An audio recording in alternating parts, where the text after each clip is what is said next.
Okay, there we are. Good day to you, sir. Hello and welcome, everyone, to the Subject and Reject podcast. I hope you're all having a great day. We are, and we're about to talk about some transracialism. Yeah, man. So, what I was thinking of, right? We watched this video from Channel 4 documentaries about this white dude who identifies as Korean, and he was insisting that we should, recognize him as Korean. And I thought, because the comment section was rather, insulted by the implication that some white guy can identify as Korean. It was a shitstorm. Yeah, massive shitstorm. The basic idea that you could be transracial in the first place, switch from race. Most were denying the existence of such a conceptualization of race. But what I wanted to do is let's discuss the problems of the notion of transracialism, and then, because I have some ideas on it, like it has some incoherencies, and I do think that it's maybe not impossible, but definitely not really in line with, continuous with how ethnicity works. And once we've found out why that's the case, let's draw an analogy with transgenderism, because I think a lot of people in the comments too of that video have the same thing, like, why is this not possible? If you can do transgenderism, why can't you do transracialism? So I think that's an interesting discussion, which will lead to probably some shitstorms on our side about controversies concerning transgenderism. And we'll see. Maybe we'll talk about queer shit after that, or identities in general. We'll see. Yeah. We'll see, man. So the basic idea of transracialism, transporting into another race and identifying with that, even though you were given another race at birth. Why do you think this is impossible? So I think there are a lot of things to unpack, but it basically already starts with the syntax of I identify as. So he said I identify as Korean, and you guys need to recognize that. The lady in the video who was critical of him already gave a good enough explanation of why. But you see, what he's implying, and I think that's the general identitarian discourse now, is by an act of will, by an act of your consciousness saying I identify as this, you can make this step, you can create it, you can turn it into a reality. And I often hear the logic of, yeah, but it's a social construct. These things are not essences. You can just play around with them.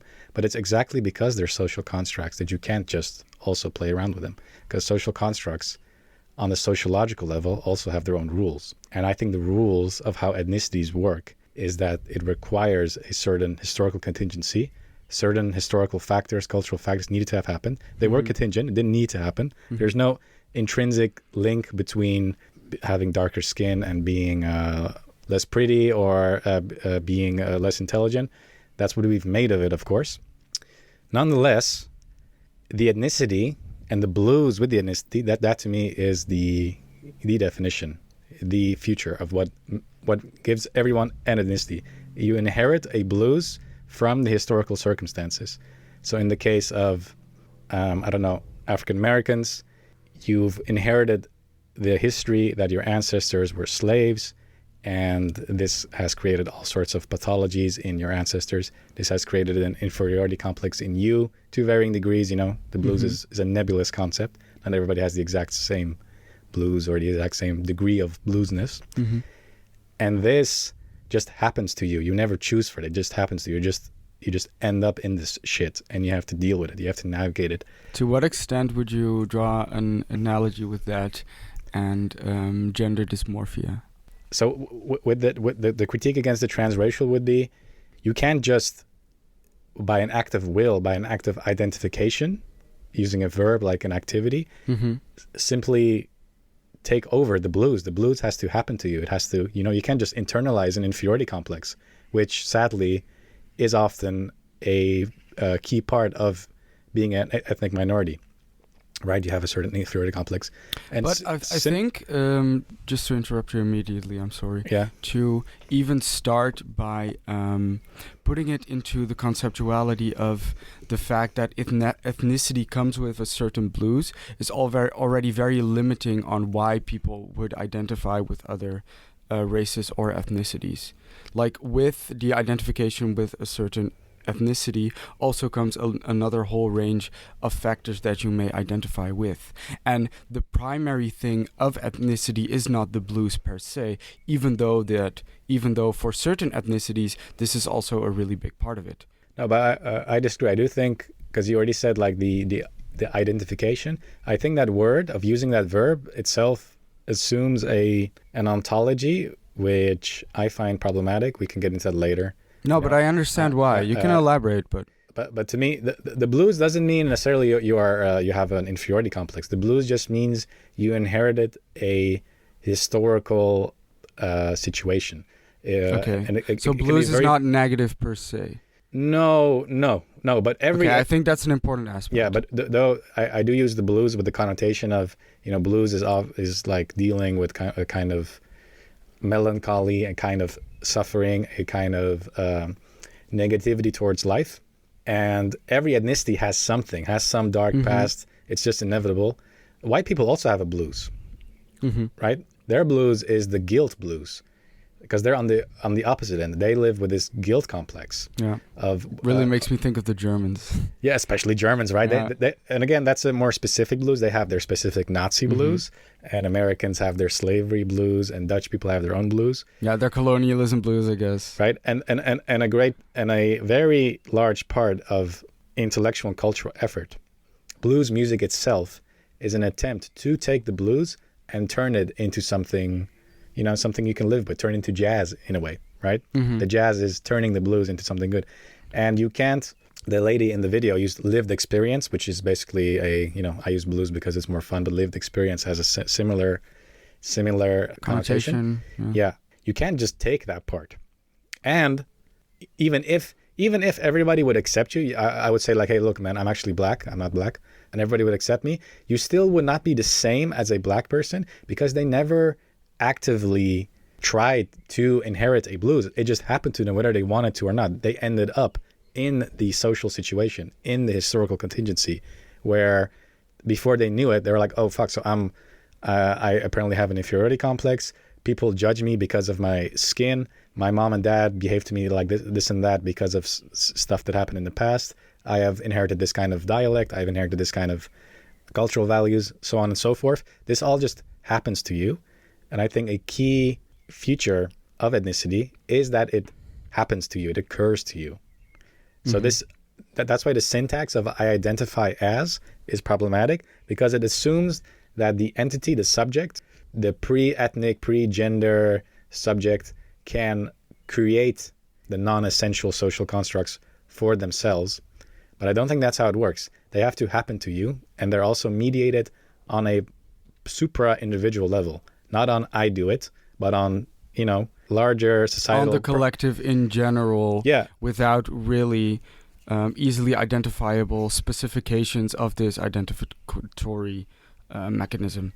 Okay, so one thing I wanna add to this, and I'm not sure to what extent we're really talking to each other when I do, is I think identification always necessarily comes from the largest part from the outside. So there are existing ways of identifying certain things, whether these be personal or objective, doesn't matter. However, we do to some extent influence these things, and we regard different things as differently open to this influence. So identifications that you could put past ethnicity, which also have some sort of essentialism or rigidity to them, are things like maybe even, being a nerd, being a jock, being a whatever. And people have to some extent the ability to influence this by dressing differently.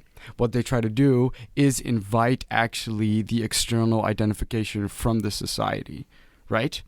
Yeah. So when you say the I can never say I identify with this, I do not completely agree, because I think that the I, for as far as any intention or free will exists, is able to change how they look in order to invite the identifications that they wish to have. Yeah, I mean, I can agree with that. I'm not saying your identity is static or that you have zero influence over it. I'm merely saying that some identities do not admit this kind of active willing. If you, like, let's say, so, I'm Persian, you're Dutch. if you wanted to become Persian and you do, it actually has nothing to do with activity. You don't become more or less Persian if you speak the language. Isn't that essentialist? And this is not completely not in a moralist sense, but isn't that essentialist to a high degree? Because with the Dutch or the Persian culture, there also come certain ways of thinking and certain ways of doing. For example, how you, what music you listen to, how you organize your frickin' dinner table, what kind of opinions you have about whatever.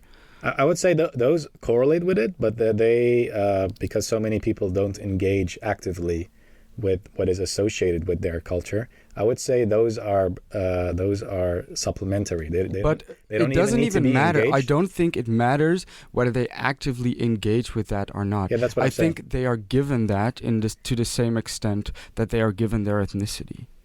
Yeah, that's what I'm saying. I think okay, we agree. cool, nice. But what I'm saying is, what you cannot do, you cannot somehow internalize my blues, the one I've inherited by no choice of mine, and I cannot internalize your blues simply by learning the language, eating the food, maybe even marrying somebody of the other ethnicity, having kids there. You can even live in the country. You can participate in the culture. Obviously, you can, and there's nothing wrong with that. And cool on, right on, brother.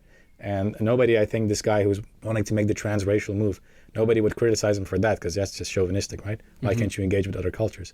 But the step where you want to go from whatever you are to the other one, that would need to also, not only do you need to be able as an individual to internalize the blues, but society, and that's why your comment was a good one, that identities are always externally mediated, at least in a large degree. The guy needs to internalize the new blues, and society at large needs to accept him as the new race, whatever race he wants to transition into. Else it'll fail. So it's not even up to the individual. But that I think shows my point that it has to happen to you. It has to happen on a larger scale. Because how would you now internalize the roughly speaking diverse Persian experience? Doesn't make sense. How do you want to do that? Okay, can we do a stupid thought experiment? If we put someone who is born as a dark person inside it. Oh, this is a very known phenomenon, actually, by the way. We put someone who is born as a dark person but has been adopted into a white family, and they inherit the lived experience or the blues of this white family. How would this person identify? Yeah, I think this is an exception that proves my point, because this person will have mixed blueses going on. Because there are a lot of, this is not a... Why? No.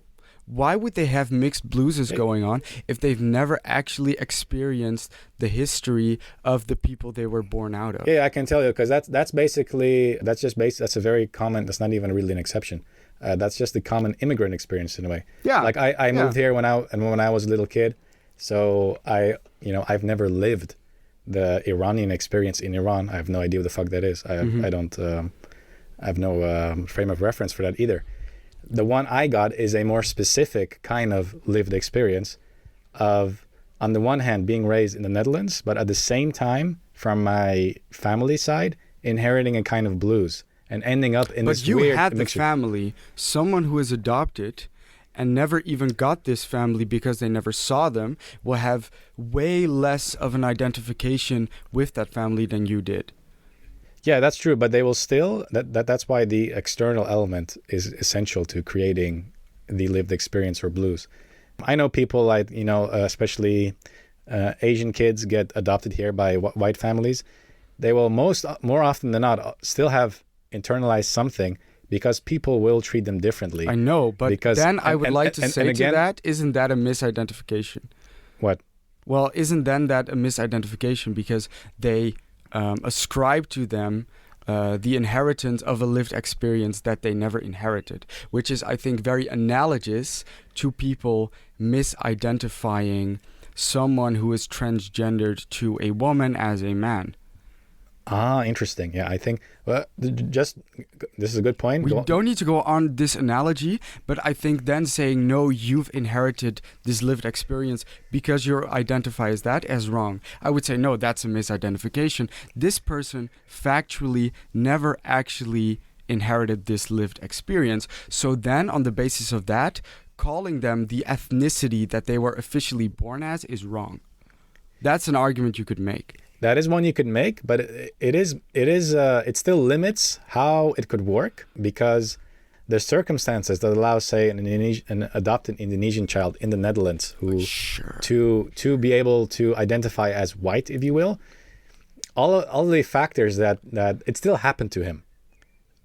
All the factors that made him not identify as white. It was not really in his or her ability to change it. No, but that's different. The family adopted him. He was in an environment where his genealogical culture, let's say, could not have been transmitted. Thus, at the crucial stage where he could have internalized the Indonesian blues, if you will, or the immigrant blues, it did not happen, right? So factually, it did not happen, and they do not have that lived experience. Yeah, but even if the conditions, even if the societal conditions made it so that they were given this specific lived experience, which came forth from, for example, social and economical inequalities, which made it necessary for them to be adopted, they did not actually adopt the lived experience of people who lived there for a longer time in that country. Well, I wouldn't say adopt. I would say the lived experience did not occur to them, happen to them. It has to happen to you.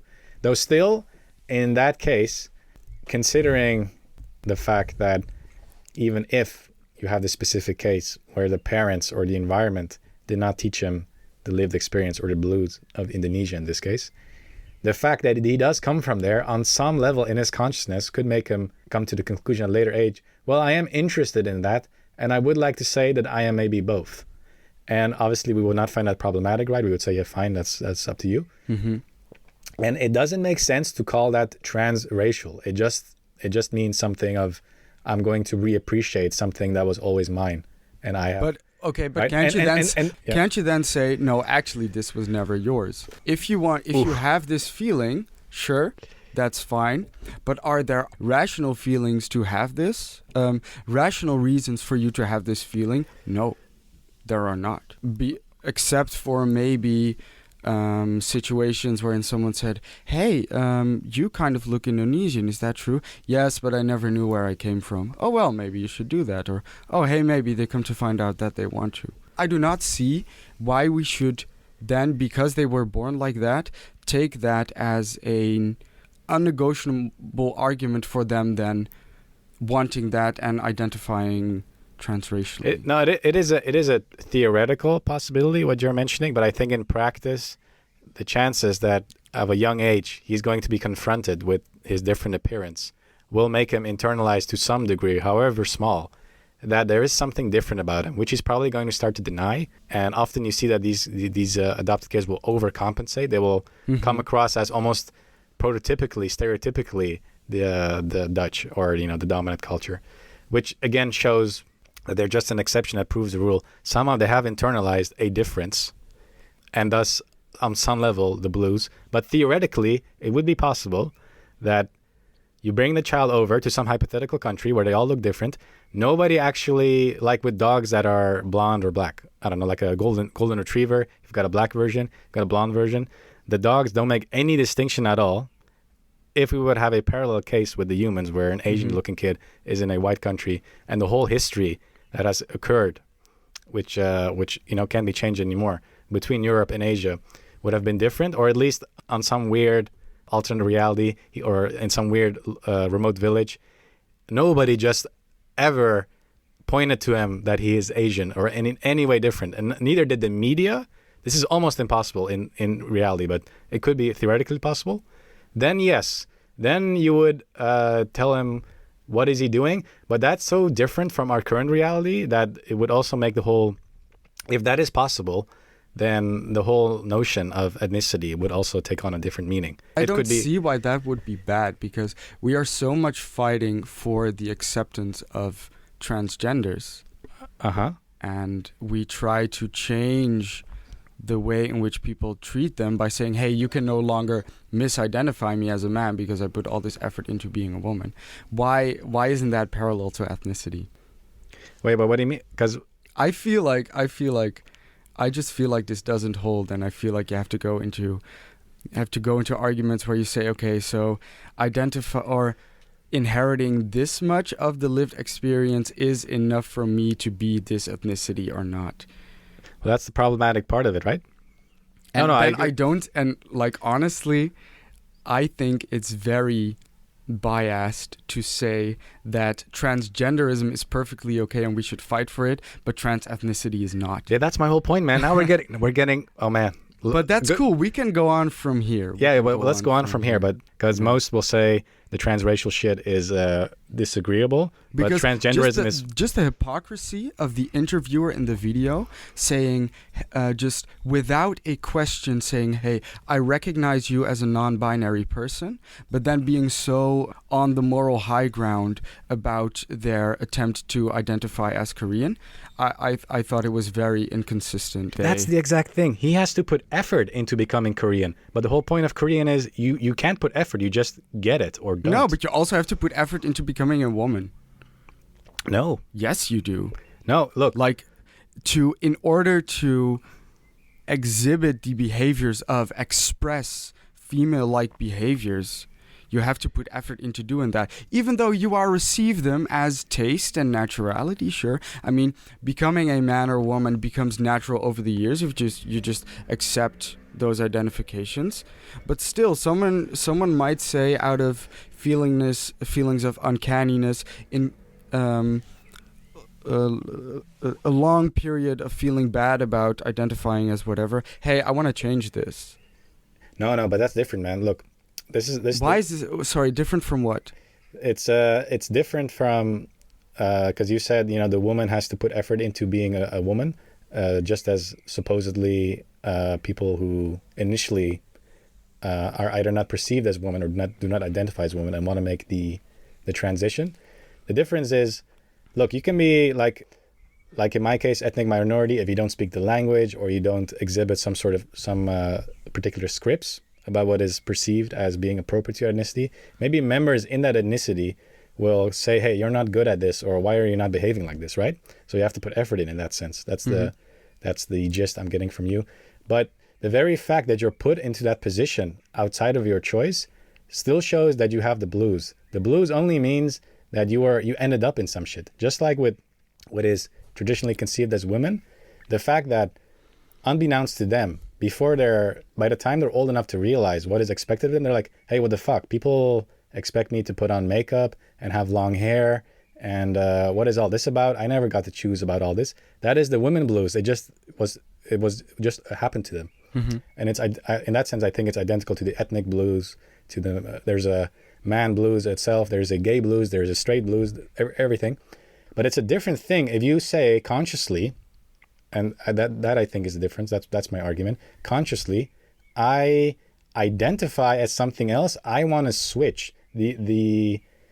That's different from a woman who just was put into being a woman and then has to deal with it. Same with you are. But don't you African American? You just end up in that shit, right? The historical contingencies put you in that position, and people treat you like that. You can, of course, disassociate you from that position, but it does have psychological and spiritual effects on you, which were not internalized by choice. And this identification scheme of I identify as implies choice. And that's why it's different. You're doing something else. It's not, he will never be Korean in the general sense, the transracial guy. That's something new. It's just something else. I'm not saying he can't do it, but I think it's mistaken for him to think that he will be Korean as other Koreans who were never anything other than Korean. It just happened to them. Just like with you, again, make it concrete. Okay, would you bite the bullet and make the same accusation towards transgenders? I think now we're getting again into the hot takes.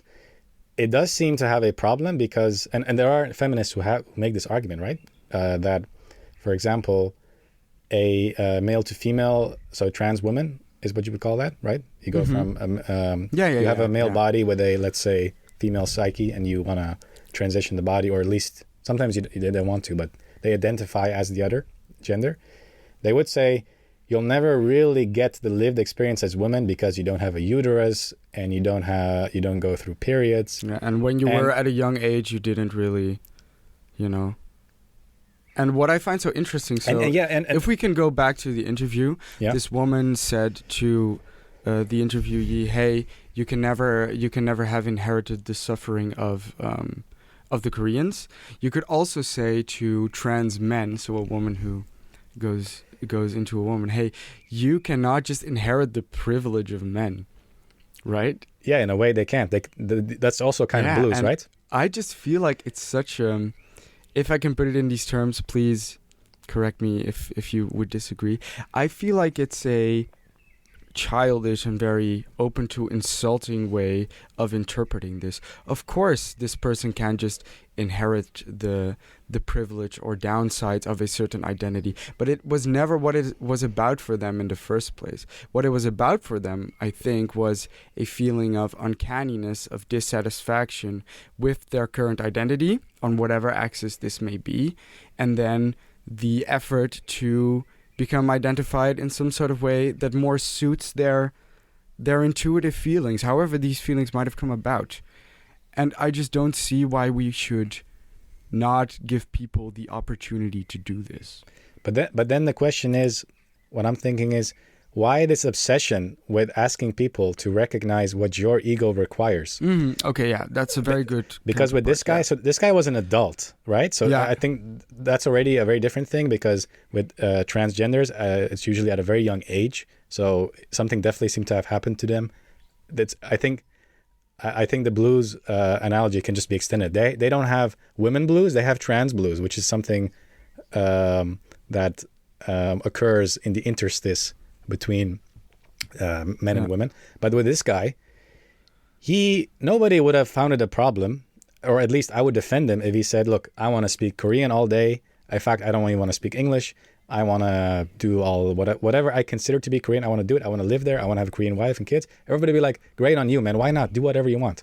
But why does he want to take the additional step? This, I think, is the key question. And it will, and also for trans and queer, it'll come up. Why does he want to take the additional step of asking everyone, hey, no, I want all that, but I also want you to recognize me as that group. So I need you guys to recognize me. The identity doesn't work individually.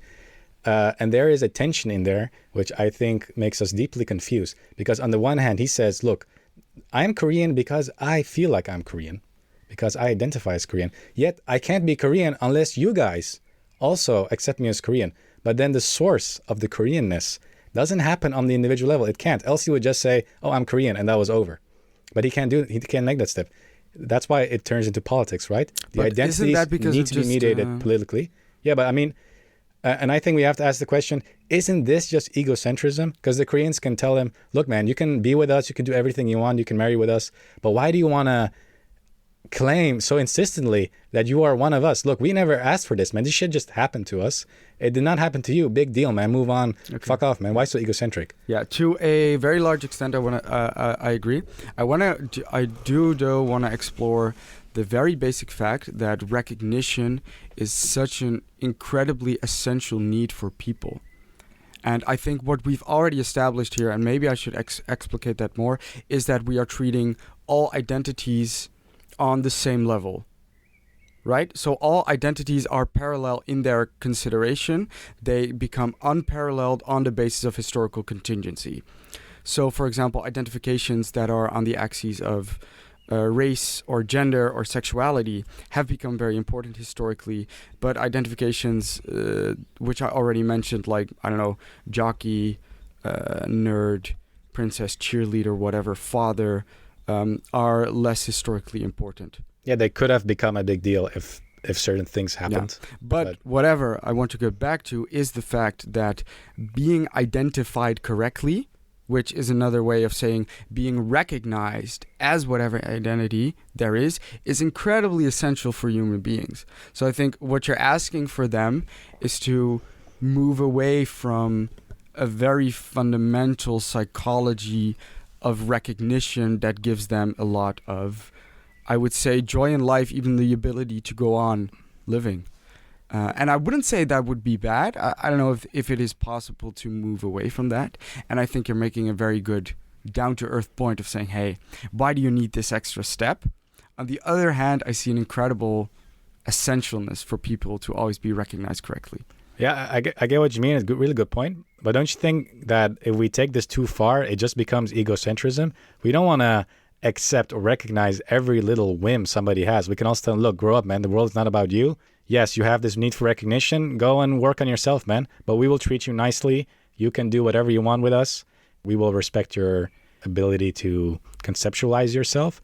But now you've made it into a political point. You've asked somebody, like you've asked us Koreans or us Persians, that you want to be in our group, whereas as far as we know, it never worked that way. You either are in the group or not, and who gives a fuck about being in a group? We're indifferent towards whether we want to put you in this group or not. Because that's what I would tell you. Like, let's say, Lars, you wanted to become Persian. I would tell you, look, man, I don't know why the fuck you want to...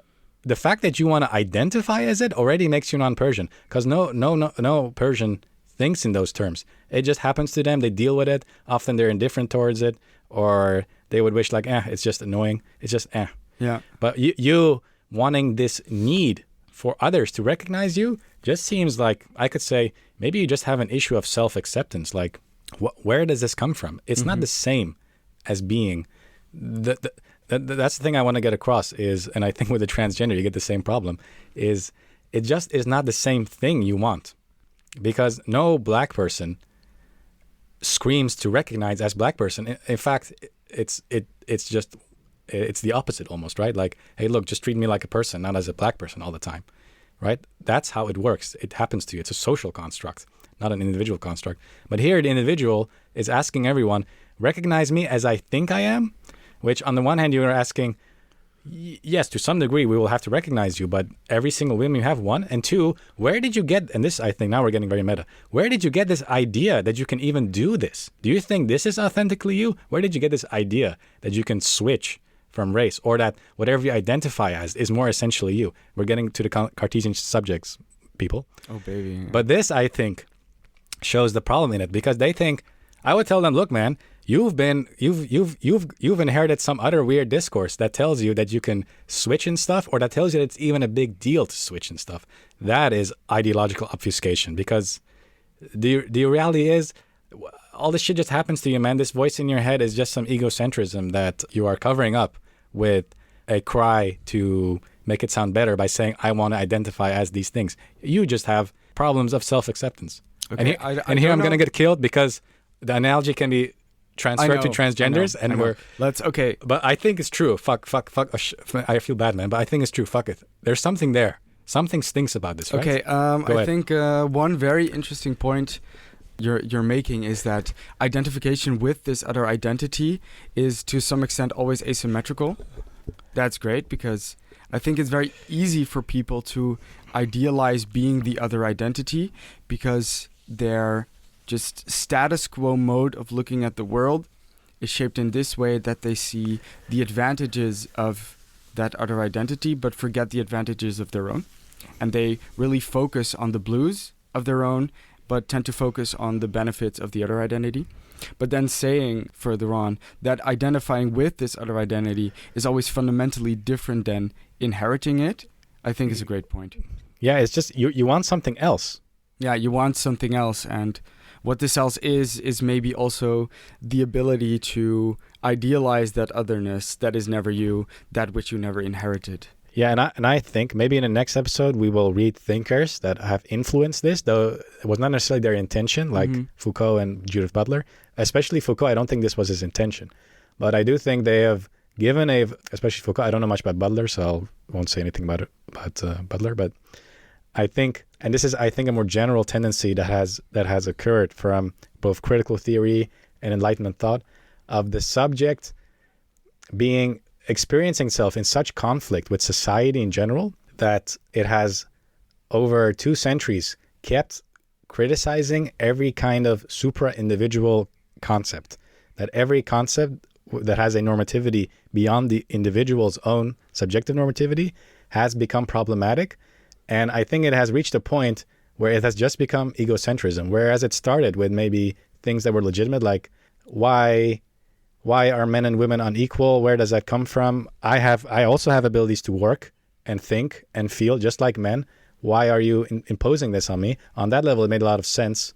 But now it seemed to reach a stage where any kind of normativity beyond the individual is itself a problem. So what I'm doing by making this claim is the claim itself is actually my identity. My ability to simply resist the label is actually what I'm doing. Yeah, and I'm trying to become my completely own normativity.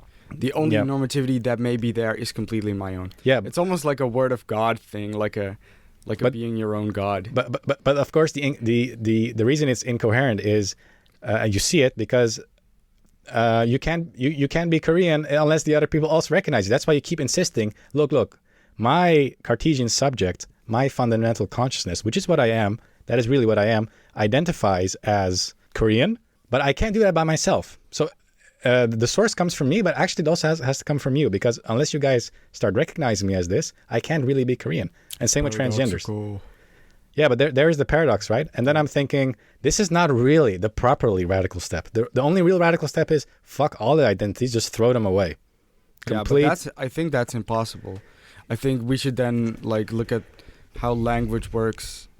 On the basic level, language only works by means of identification. So giving up personal identity, which is the same as identity in general, which is how language functions, is, I think, impossible. Well, yeah, I mean, there are feminist movements who, older ones, who wanted to get rid of the very notion of gender, right? Like they just wanted to get rid of it. Yeah. I'm not sure if it's possible or not, but I do think, you can maybe remove them. But the problem is, I think, what postmodernity has shown and what Foucault's work shows is that simply interacting socially will create power structures. It's just how it works. It's It's not even conscious. We're going to label things because, like you said, with language, how else are we going to make sense of stuff? And once we start labeling, we will have a normativity, because how else will we have standards? We can't just do whatever. We can't even imagine what it is to do whatever. So we will create new kinds of exclusions. Right? It's a cynical view, but I think it's correct in a way. And the response, I think, in a way, has been to somehow they realize that, yes, there is no way to get out of these power relations. So I'm just going to almost self-aware, ironically, just impose the ability to be able to resist it by saying, yeah, but look, I just identify this so I can switch it. I don't know. I'm not sure if I'm making sense. Yeah, you are definitely. But I think that's why I just call it egocentrism. I was just thinking about abolishing the notion of gender is impossible. But if we worry so much about personal identifications, then maybe we should think of the most empty signifier that we can invent in order to address other people, to make them feel as other and as open as they possibly can. But then I think one problem that is going to occur, because we are such linguistic beings, is that people are no longer able to identify as something, and that is going to create new pathologies of feeling undefined, feeling empty, etc., because what we're forgetting within the whole debate maybe is, I think, that identifications also have a very positive influence on people, because they give themselves the ability to self-conceptualize themselves, to self-psychologize themselves, to give themselves direction on the basis of the identities that they were given, and therefore try to further realize. Yeah, though I wouldn't always say self-conceptualize, self-psychologize. Partially, yes. But of course, partially. No, they are conceptualized by others constantly. They're constantly identified by others. But what I think they then do is internalize these identifications, and this gives them a possibility for self-perpetuating. Because we depend so much in our internal psychology on identifying with certain things, even though we are given these, that we cannot go around it, I think. Yeah, no, I agree, definitely. Okay. But I think now we've reached a conundrum, right? Where we're so self-aware of the need itself that the need just seems to have become hyperactive. It simply is asking. So on the one hand, we realize that, okay, we need identities, because else we can't realize ourselves, else we can't live a decent life. So hence we have identity politics to set them right. But at the same time, we want to make them so flexible because we're afraid of being labeled into something, of ending up in a repressive structure, exclusionary structure. But the rigidity of the identity is part of the identity. You don't want, to some degree, you don't want it to be so loose that it loses its ability for you to find a horizon of meaning where you can actually do something with it, right? Because Lars, if you like, I'm not trying to be like reactionary, but if you now want to become Persian, and I agree with you, I would say, all right, but then you've subverted the whole notion, because that's not how I interpreted what that meant. You're doing something new. So either we just get rid of the notion and we have something new, which almost seems self-defeating because you don't want to subvert it. I don't think that's what transgenders or transracials want, right? They want to be conservative in a way. They just want to get in there. Yeah. But because the fact that they have to argue to get in there already means that it's something else, because that does not never occur in the non-transracial people. No, and that's part of the whole thing. You just end up in it. Now, I'm curious about you, because I have now some struggles with the transgender thing, where I was like 100% on board, 100% supportive, and I still am. But now I do get the feeling of, I'm cool with considering you as a woman, but yes, in a way, you just cannot be the exact same thing, because you are having to make a step into becoming a woman, and women, so-called cis women, never make that step. And that's part of being woman. The blues is different. One, and two, they suffer a lot. And with them, with the gender thing, it happens at a young age. But I would like to tell them, for anti-essentialistic reasons, I'm not going to immediately go on board when a little kid says, I want to switch genders, because I'm thinking, haven't we taught him or her to think in these terms? Because, there are cultures where they have a third gender. And maybe we can teach them, no, you're not. You're a third gender. You're not women or man. And then.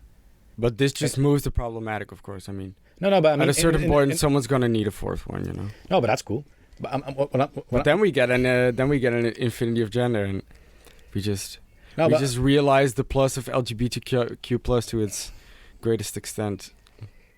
In a way, but what I'm saying is, it's not obvious that you would have to respond to the transgender call as saying, oh yeah, so this does mean that you're actually a woman. Thinking anti-essentialistically could also be, no, this seems to be something that happened because we conceptualize the binary in such a way, and your mind doesn't seem to be able to express itself other than thinking that, oh, it must be in the wrong gender. Can I respond, because I'm forgetting? You already asked me. Yeah, go ahead. I have to cough anyway. Okay. So I think I would want to respond first of all by saying that we seem to allow the feeling of gender dysmorphia more, maybe because this feeling is more present, more pressing, and we might also be able to explain it on the basis that people have such an obsession with sexuality, and that sexuality is so important for them. And I don't want to call it evolutionary immediately, but I can see some evolutionary correlations between the fact that gender dysmorphia occurs more than ethnicity dysmorphia. I could also see arguments for the idea that if we start culturally pressing more onto this idea of ethnicity and more dysmorphia, that it will realize itself, that we will automatically produce a society wherein ethnicity dysmorphia is more of a thing, right? And I think that's my second point, and that is something we have been hinting at for a while, is that if you produce a culture wherein it is accepted and important, etc., to start identifying as other things, people will start to feel the need to do that. And you call it egocentrism, and I think the scale of where something is egocentric and where it's not is very debatable, which makes it a problematic yet for me also intuitive point. But I think we're just going towards, by virtue of our extreme consciousness of the problematic of these binaries, etc., towards a culture wherein more and more people will start identifying as other things. And I'm not sure of whether I find this to be a bad or a good thing. I think the egocentrism is a bad thing, because people become so overly obsessed with their identities that they start becoming more pathological than they need be. Yeah, like with this guy, right? Because what he did, so the guy in the video we're talking about, what he did, good point by the way, what he did is he said, I'm doing all the stereotypical Korean things. And so many people have done this, right? There's nothing new about that or radical.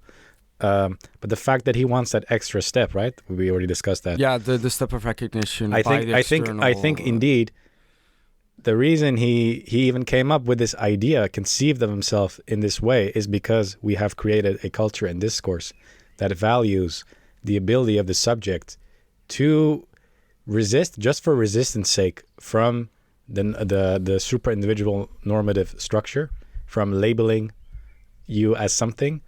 The ability to resist that itself has become, in a weird way, our most primary identity. Yeah, that's exactly what I wanted to say. Thanks. Yeah. Yeah. Now we're getting there. First, we're using that's word primary vomit, to even the shape they give to it. yeah. But come on, man. This is some bullshit, man. And this, I think, some white people bullshit that started with them, because like, I don't know. I think who gives a fuck, man? Like, I'm just gonna tell. Oh man, I'm afraid to make the gender one because it's really insensitive. But really, and this has to happen on societal level. I'm not saying individuals can just get out of this, but societally, we should just say, look, man, who gives a fuck? These are the cards you have been dealt with. These are the cards I've been dealt with. The problem is that we just don't treat each other nicely and equally. Let's just do that. And the identity things, just let them go where they go. Who gives a fuck? Don't be so self-absorbed with what other people should think of you as. You know? Mm-hmm. I don't think deal. it's that simple. I don't think it's that unproblematic. No, it's not. But it's a point. Because, for example, you say just treat people nicely and equally. The way by which we start doing that is already so involved with exactly this issue that it's way more muddled than that. Sure. However, and I also don't think this is complete bullshit. I think this is the bullshit excess of something that is quite reasonable, which you already pointed to, like, for example, that women at a certain point started standing up and saying, hey, I have the same competence, ability as you. I do so much work that is completely overlooked by society. You should start treating me, there you go, equally. Uh-huh. So yeah, I just think it's the bullshit excess. But let's go beyond that, and let me try to maybe go towards a conclusion by introducing a notion that you are familiar with too, and that is the notion of genuine pretending by Müller and Ambrosio. Uh-huh. Which your favorite my favorite authors duo, of the moment, yeah. Which I don't want to go into the details of the concept because I do not master it completely right now, I think. But I think a very good point they make is that over-identification produces pathology, and that a very good way of trying to deal with your personal identity is simply by not taking it too seriously, by realizing the incongruences within it, by realizing how much it is in flux, and by not caring too much about the recognition that it may or may not receive. I think in general, not thinking within an identitarian domain, identitarian framework, so taking off your identitarian glasses when being within a social setting is a very good way of overcoming or avoiding pathologies that you may get regarding your identity. Yeah, I agree. I think it nicely coincides with the point I said, right, about who gives a fuck. Like, don't be so don't be so busy with it. And to make it actually inspired me to make another point. We've already seen what happens when you cling to the identity very strongly. Almost always bad things happen. Like nationalism is a strongly identitarian framework. Fascism, even racism and sexism, usually they follow from really strongly grabbing those concepts. And I'm not saying we're there yet, but it almost seems to, I think that would be the inevitable development. And I think to some degree we already have it, where people now claim so strongly to their identity, even the ones who are not the trans ones necessarily, but even the ones that are just, let's say, ethnic minorities, especially the ones who are in the new left, which is a minority of ethnic minorities, but also the white people in there. They cling so strongly to the identity that I think they've almost done damage. They went in, I think, the wrong direction compared to how in the mid-20th century human rights activists went. Like a James Baldwin, James Baldwin, a black activist, bisexual, in the 60s and 70s, was very influential in the civil rights movement.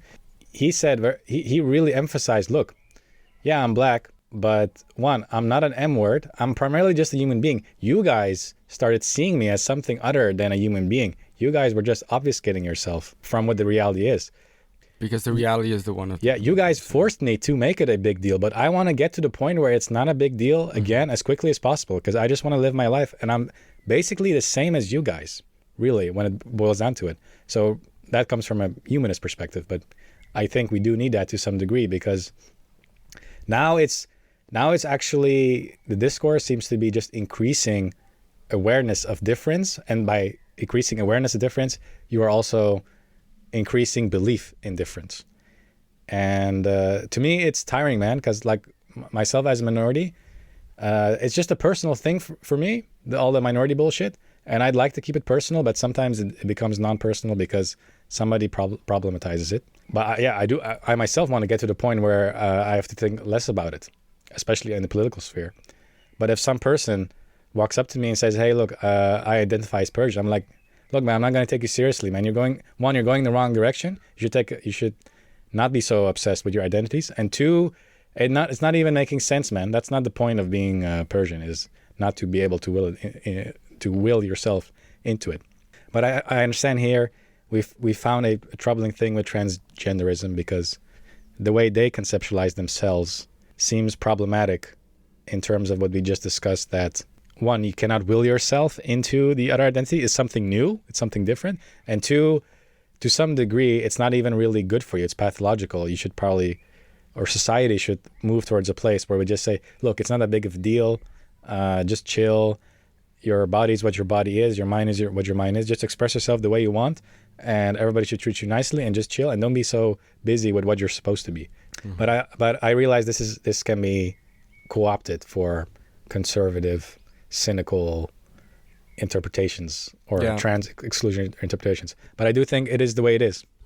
Yeah, this is a funny view to mention, because the first thing I was thinking about, okay, so how does that then go for example, a woman who wants to dress very in a very man-like way, or the other way around? Like if a dude now starts to put on high heels, and someone comes like, hey, we just want you to feel good about yourself, but you shouldn't put on those heels because they belong to a woman, right? Wait, does this analogy work?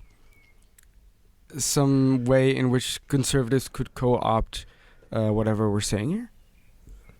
I'm not sure. Only if so. From my framework, you can do all the active things, but you cannot claim the identity. Oh yeah, right. Never mind. But you could still use this as saying, look, you can wear heels if you want, but you're still not really a woman. You can, if you're cynical, you can still turn into something that might harm the other person. Yeah, But I think the crux is where, like you said very rightly, where is it really egocentrism and where isn't it? Because everybody needs some ego. Mm-hmm. But I think we have excesses of it. But determining where it's excess is not some sort of, you can't give a principled account of when something is excess. No, and I think this is something that has to kind of balance out for itself. I mean, saying that... it is impossible to really determine where egocentrism, or where just a healthy consideration for your own ego turns into egocentrism, will always be impossible.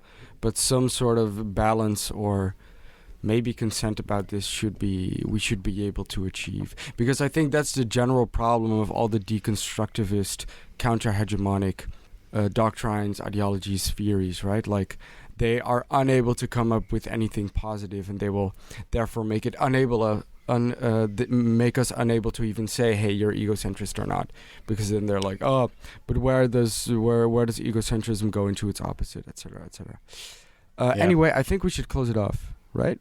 We've been talking for an hour. Yeah, I love that you end up with a qualified critique of postmodernism. Thanks. Because even though it is a subversive movement, it is not a progressive movement. It is a conservative movement. And that's why, on some level, it's one, incomplete, and two, it sucks. Because we need progressive shit. All of counter-hegemony and postmodernism can be summarized I think in one word politically, no. Whenever someone tries to say something, it's no. And that makes it the least progressive movement that you can think of. Yeah, and I'll just plug this in, and maybe we'll do it in the next episode. That is queer than just a no. So Okay, let's stop there before we kill. Shaking hands right now. What? I'm shaking hands. Shaking hands right We're now, shaking guys. This is the next episode. This was the Subject and Reject podcast. Hope to see you again soon. Find you again soon.